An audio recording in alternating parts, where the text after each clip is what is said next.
Okay, we're continuing along over here in Rabbi Chaim Kanievsky's commentary on the Haggadah, and we're skipping over here to where it says that it says in the Haggadah, "V'yogar Sham," that we descended down to Mitzrayim, and V'yogar Sham, we ended up sojourning, we ended up dwelling over there.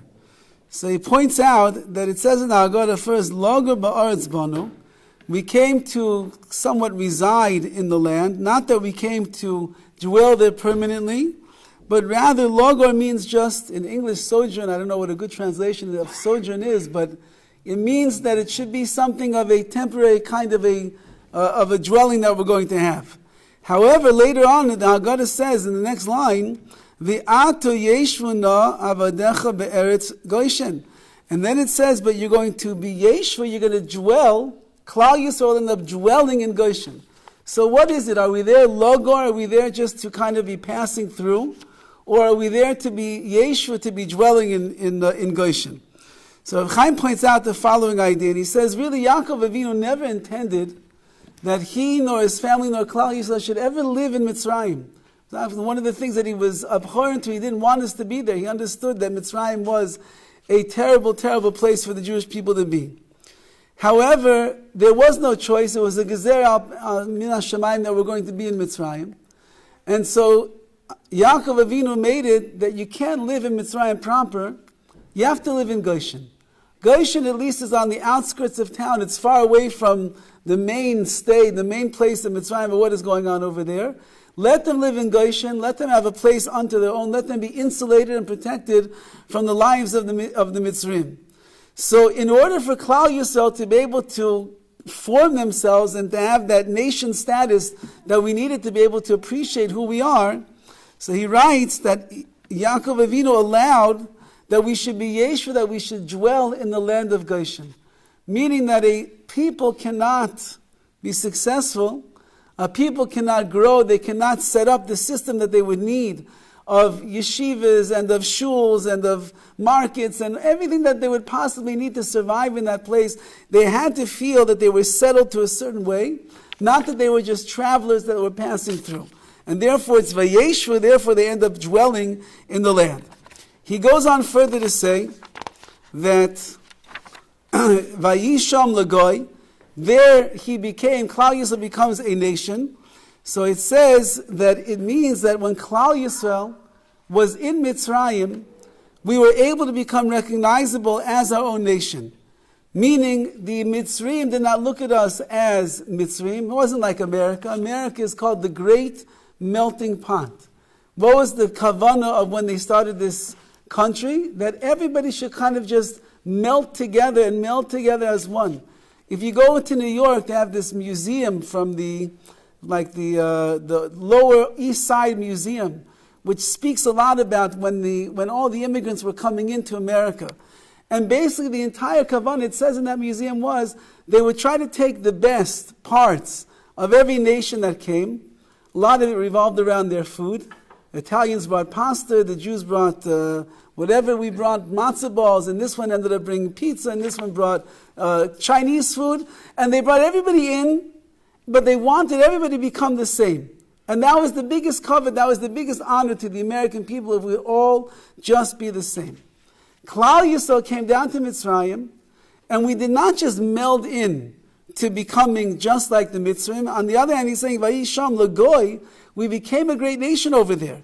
Meaning that, as it says right afterwards, Yisrael mitzuyonim sham, we were distinguishable over there.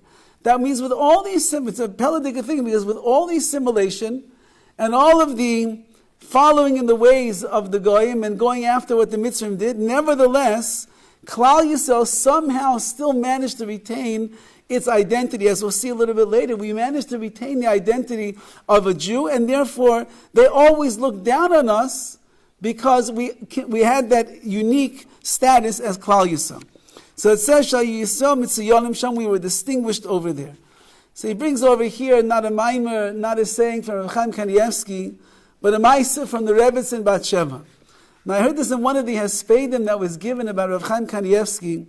They pointed out that it's very rare to have such an illustrious family of Torah that Rav Chaim himself came from. He himself was the son of the Stipler, who was the Gadol Hador of his time. His uncle was the Chazon Ish, who was the Gadol Hador.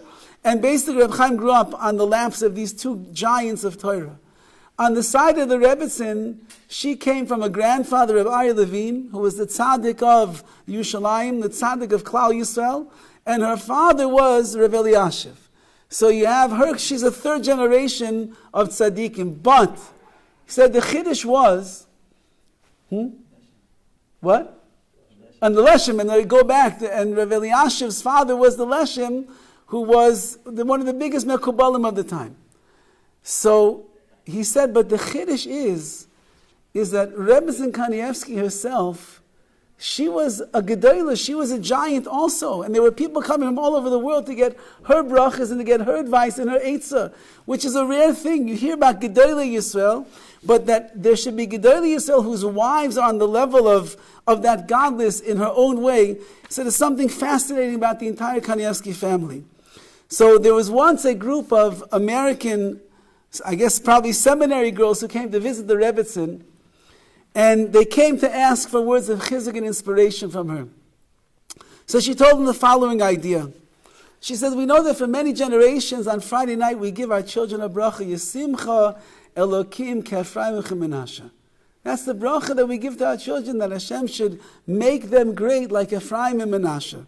So she asked a very famous question, and that is, okay, Ephraim and Menashe, they were great people.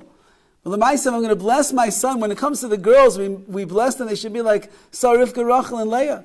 So when it comes to the boys, why don't we say Avram, Yitzchak, and Yaakov? Maybe Moshe, Aaron, Dovid. Why don't we give them that bracha? Why?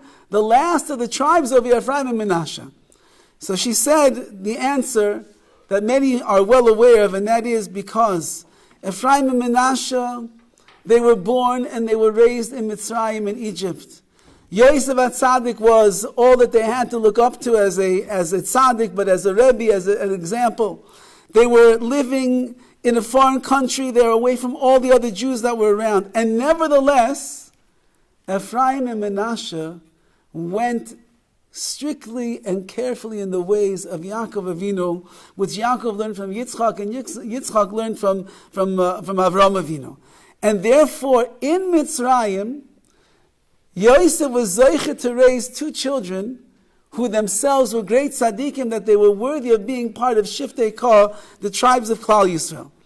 So she said to these seminary girls, she said, you too, you live, even though that you live in America, which is a place that is wrought with all of the challenges that we have over here, nevertheless, you continue to retain and maintain your Jewish identity, and you're something that you are proud of, and you shine like that. And therefore, you deserve an extra degree of praise, she said to these young women over here.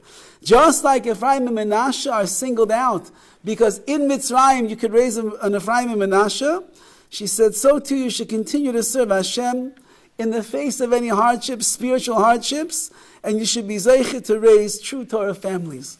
So the last point, and again skipping quite a bit, it says, Vayereyu oisanu ha-Mitzrayim. It says that the Mitzrayim, the Egyptians, they did evil to us. That's the Pasha translation. The Egyptians did evil to us. But Reb Chaim says over in the Shlah Kadosh, and the Shlah says, really, if you want to say that the Egyptians did evil to us, it should have said, V'yareyu lonu ha-Mitzrayim. The Mitzrayim did bad to us. What does it mean, V'yareyu oisanu ha-Mitzrayim? The little translation is that the Mitzrayim made us evil. What does it mean that the Mitzrayim made us evil?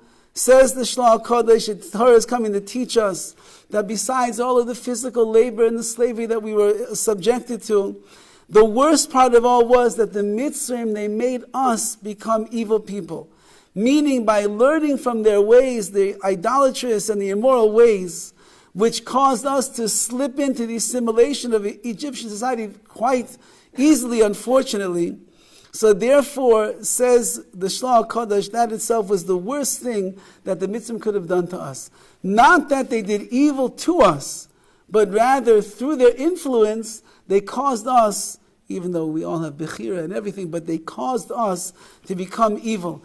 And that itself was the downfall of Klal Yisrael. That was where all the Shibud itself ended up coming from. And only when we began to return to the Rebbeinu Shalom were we zeicha to the Geula from Hashem. Okay, we'll continue Bez Hashem.